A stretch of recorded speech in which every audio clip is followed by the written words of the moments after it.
Hello everyone, आज हम करने जा रहे हैं सीपीसी का बेस्ट लॉ ट्रिक्स और इसमें हम करने जा रहे हैं विबग्योर की सीरीज़ का first portion institution of suit. अब इंस्टीट्यूशन ऑफ सूट्स की हमने पहले ये ट्रिक्स कर रखी है, ठीक है, विबग्योर वाली सीरीज़ की कि हमें सारे टॉपिक्स याद कैसे रखने हैं। तो इस सीरीज़ में आते हैं ऑर्डर नंबर 1 से लेकर के ऑर्डर नंबर 8 तक, प्लस और भी चीज़ें आती हैं जैसे कि सेक्शन नंबर 9 से लेकर के 14, यानी कि कौन से केसेस कब कोर्ट में जाना है, रेस जुडिकाटा वगैरह आता है। उसके बाद आता है सेक्शन नंबर 15 से लेकर के 25 की कहाँ पे केस डालना है, ठीक है, उस इंस्टीट्यूशन के बारे में तो पता चले जहाँ पे इंस्टीट्यूट करना है केस, तो इसमें है प्लेस ऑफ सुइंग।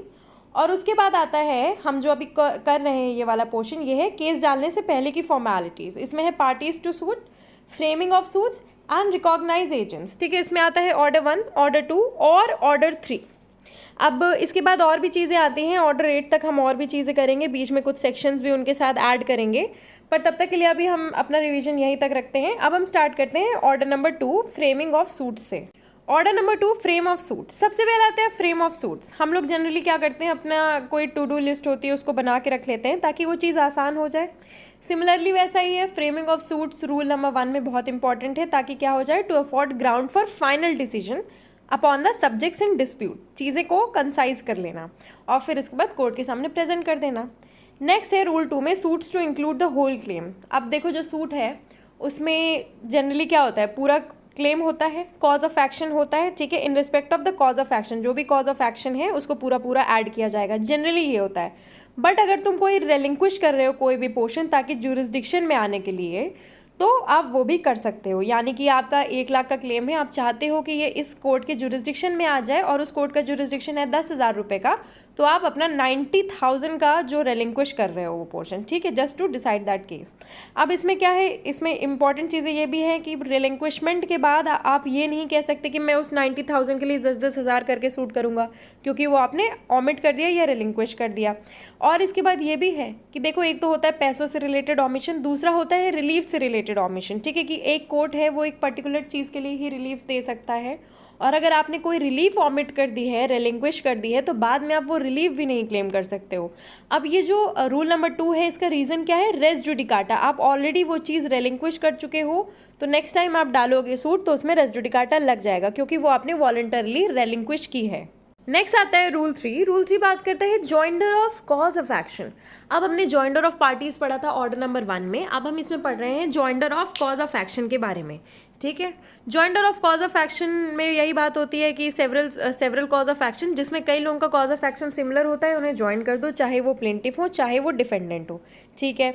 नेक्स्ट चीज़ क्या है, where cause of actions are united. आप इसका सब रूल 2 पढ़ो। कॉज ऑफ एक्शन जहाँ पे यूनाइटेड है तो jurisdiction of the courts as regard to the suit shall depend on the amount और value of the aggregate subject matters at the date of the instituting the suit.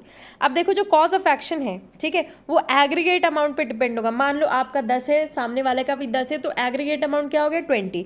तो 20 वाला होना चाहिए aggregate amount और वही होना चाहिए सब्जेक्ट मैटर। बट इसमें एक और चीज़ है, क्या कैच है, only certain claims to be joint for recovery of immovable property. अब जहाँ पे इमूवेबल प्रॉपर्टी सीन में आ जाती है, ठीक है, तो सारे क्लेम्स आप नहीं ज्वाइन कर सकते हो। मान लो मेरी और तुम्हारी ज़मीन का मैटर है, तो हर मैटर जो है वो ज्वाइन नहीं हो सकता है। बट इसके कुछ एक्सेप्शंस हैं। पहला एक्सेप्शन क्या है, लीव ऑफ द कोर्ट। अगर तुमने लीव ऑफ द कोर्ट ली हुई है तो आप ज्वाइन कर सकते हो। बट इसमें सिमिलरली और भी एक्सेप्शंस आ जाते हैं, जो छोटे छोटे एक्सेप्शंस है, छोटे प्रोटोटाइप एक्सेप्शंस है। पहला है मीन प्रॉफिट्स या फिर एरियर्स ऑफ रेंट, ठीक है, किसी के पास कोई मीन प्रॉफिट आ रहा है, ज़मीन से रिलेटेड रेंट आ रही है, तो उसके लिए आप क्या कर सकते हो, अरे तेरी भी रेंट का मामला है, उसकी भी रेंट का मामला है, ज्वाइन कर दो। नेक्स्ट क्या है, damages for breach of any contract. आपने कोई गोडाउन ले रखा है, उससे रिलेटेड कई सारे लोग कनेक्टेड हैं और ब्रीच ऑफ कॉन्ट्रैक्ट हो रहा है तो उससे रिलेटेड भी हो जाएगा। एंड नेक्स्ट क्या है, claims in which the relief sort is based on the same cause of action.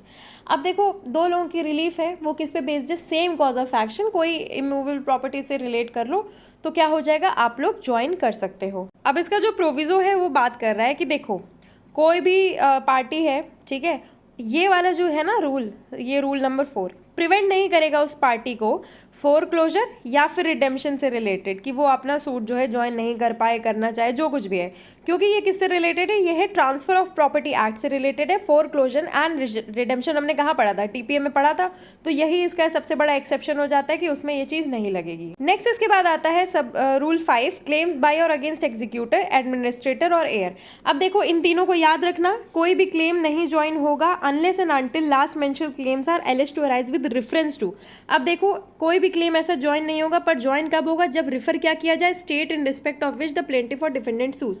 ठीक है, उनकी स्टेट, अगर आप उनकी जमीन से रिलेटेड हो तो ही आपको क्या कर दिया जाएगा, ज्वाइन किया जाएगा, अदरवाइज आपको ज्वाइन नहीं किया जाएगा। नेक्स्ट इसके बाद आ जाता है रूल नंबर 6, बात करता है power of court to order separate trials. हमने ऊपर भी पढ़ा था ऑर्डर नंबर 1 में कि सेपरेट ट्रायल्स कब होते हैं, जब एम्बैरस या फिर डिले करता है जॉइंडर, यानी कि देरी करता है, और कोर्ट का क्या पर्पज है कि जल्दी जल्दी सब निपटाओ।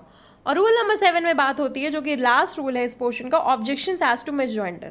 अब देखो जनरली ऑब्जेक्शंस जब होते हैं तब उन्हें वहीं का वहीं डील कर लेना चाहिए, पर अगर आपको पता नहीं होते हैं, क्योंकि वो ऑब्जेक्शंस जो होते हैं साइमल्टेनियसली अकर करते हैं, तो आप उनको तब करो।